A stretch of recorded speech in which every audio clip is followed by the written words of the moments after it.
सांगितलं होतं की विदर्भाच्या बांधावर जाऊन शेतकऱ्याचे मी आसू पोसील, पर शेतकऱ्याचा बांध त्या काळामध्ये वाहून गेला, शेती वाहून गेली, घरं वाहून गेले, गुरंढोरं वाहून गेले.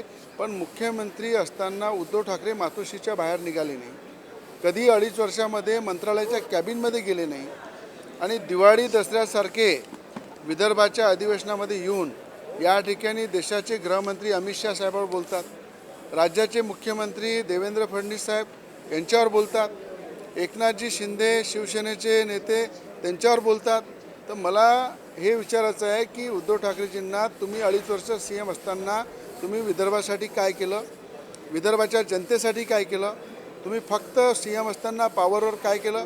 रवी राणा नवनीत राणाला जेलमध्ये टाकण्याचं काम केलं, नारायण राणे साहेबांवर अनेक कारवाया केल्या, नितेश राणेंवर कारवाया केल्या, देवेंद्र फडणवीस विरोधी पक्षनेता असताना त्यांच्यावर सुद्धा अरेस्ट करायची कारवाई त्यांनी सुरू केली होती.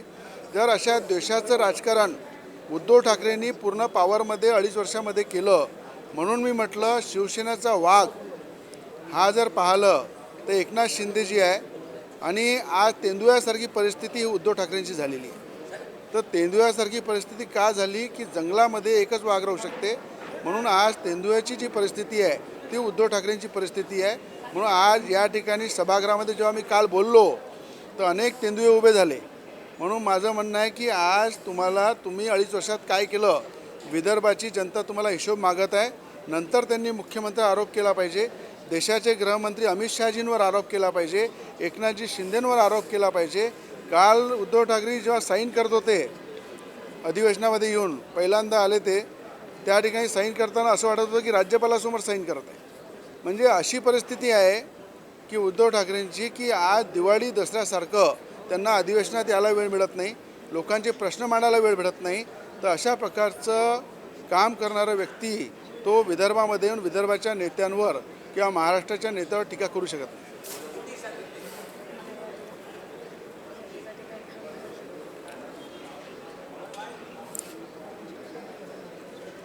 उद्धव ठाकरे जी जब मुख्यमंत्री थे 2.5 साल में उन्होंने CM बनते टाइम बोला था कि विदर्भ के किसान जब तकलीफ़ में रहेंगे उस टाइम वहाँ पे किसानों के बांध पे जाके उनके आंसू पोंछूंगा.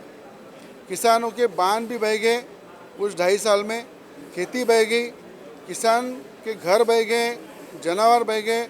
उसके बाद भी पूरे 2.5 साल उद्धव ठाकरे जी का पता नहीं था. 2.5 साल उन्होंने विदर्भ में पैर रखा नहीं. मुख्यमंत्री रहते टाइम सिर्फ क्या किया, द्वेष का राजकारण किया, मुझे अंदर डाला, नवनीत राणा को अंदर डाला, नारायण राणे साहब को तकलीफ़ दी, नितेश राणे जी को तकलीफ़ दी, एकनाथ जी शिंदे जी को तकलीफ़ दी, देवेंद्र फडणवीस साहब को भी अरेस्ट करने की उन्होंने तैयारी की थी. तो ये सब देश का राजकारण उद्धव ठाकरे ने किया है. विदर्भ के आज यहाँ पे धरती पे अधिवेशन चल रहा है, अधिवेशन में आने को उनको टाइम नहीं है, किसानों के बारे में जनता के बारे में विषय रखने के लिए उनके पास टाइम नहीं है, और यहाँ आके मुख्यमंत्री पे टीका करते. आज मुख्यमंत्री ने देवेंद्र फडणवीस जी ने 32,000 करोड़ का पैकेज किसानों को दिया है. आज 32,000 करोड़ रुपए किसानों को जो मदद की है, आज विदर्भ का महाराष्ट्र का किसान खुश है. उसी तरह उन्होंने कर्ज माफ़ी का भी रणनीति शुरू की है. आने वाले टाइम में कर्ज माफ़ी भी किसानों की होने वाली है. पर आज यहाँ पे आके देश के गृहमंत्री अमित शाह जी, महाराष्ट्र के मुख्यमंत्री देवेंद्र फडणवीस जी, इनके ऊपर आके टीका करना, एकनाथ जी शिंदे जी के ऊपर टीका करना, ये उनको शोभा नहीं देता है. इसलिए उन्होंने 2.5 साल में क्या किया उसका हिसाब देना चाहिए. मैंने इसीलिए कहा है कि जिस तरह से जंगल में शेर रहता है उस तरह से शिवसेना का असली शेर बाला साहब के विचारों का अगर कोई है वो एकनाथ जी शिंदे है. और तेंदुओं जैसी परिस्थिति उद्धव ठाकरे जी की हुई है. इसलिए तेंदुओं के बारे में जब बोला तो उस साइड के कई तेंदुए खड़े हो गए और बोलने लगे क्या बोला, तो मैंने यही बोला कि तेंदुओं जैसी परिस्थिति उद्धव ठाकरे की हुई है.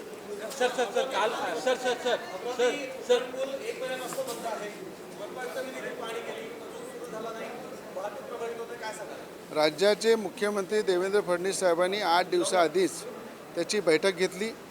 50 कोटी रुपयापैकी 17 कोटी निधी मंजूर केला आणि त्या ठिकाणी पुलाचं लवकर टेंडर होणार आहे आणि काम चालू होणार.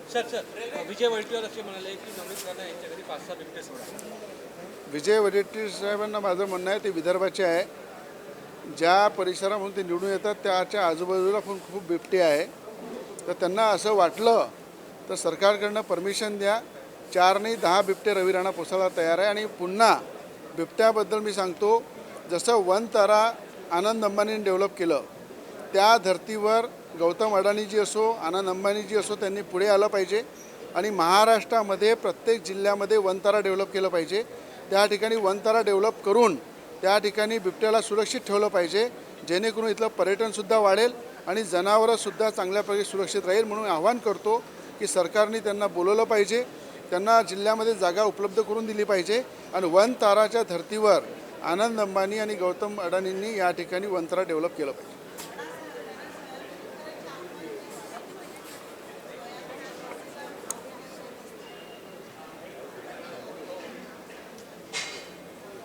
सोयाबीन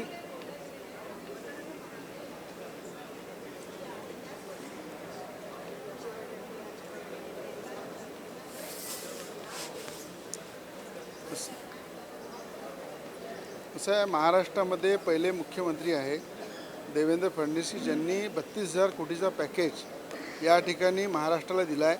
निसर्गाने साथ दिली नाही. निसर्गाने साथ दिल्यामुळं शेतकऱ्याची पूर्ण जमीन उद्ध्वस्त झाली, पीक उद्ध्वस्त झाले. कापूस असो, सोयाबीन असो, संत्रा असो, तूर आहे, मूग आहे, ज्वारी आहे, मका आहे, सगळ्या पिकांबद्दल सरकारलासुद्धा चिंता आहे की भाव मिळत नाही.